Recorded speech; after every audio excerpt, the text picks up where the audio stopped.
Oui, après 1946, quand le général de Gaulle quitte la tête de l'État, il ne reviendra chef de l'État qu'en 1958.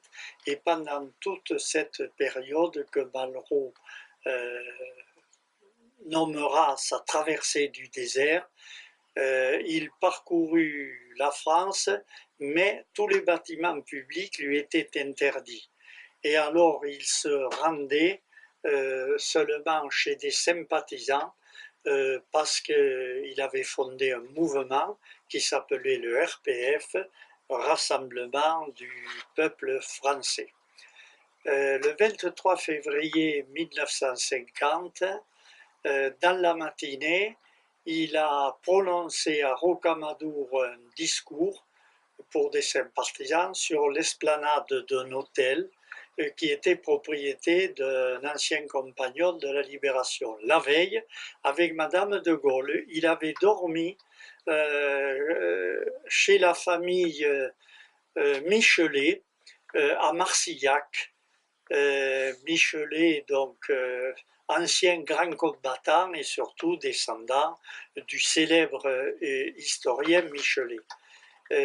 En début d'après-midi, il arriva au château de Quercy, à Montpezat de Quercy, et il fit un discours du haut des escaliers devant environ 300 sympathisants qui avaient été rapatriés ici de tout le département à l'aide de cars.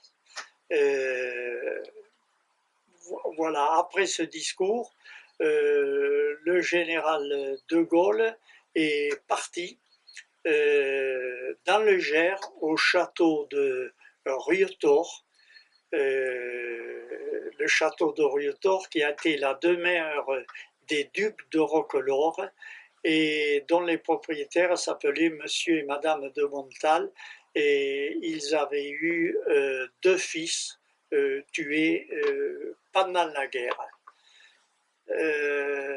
Le château de Rieutort se trouve dans le Gers, dans la commune de Sainte-Christie. Le château de Quercy, le propriétaire était Monsieur Devézian. Alors, Monsieur Devézian était vice-président de la section RPF locale, il était ingénieur à Grenoble, il était descendant de la famille de l'ancien vicomte de Beaumont de Lomagne et fils de docteur originaire d'Algérie.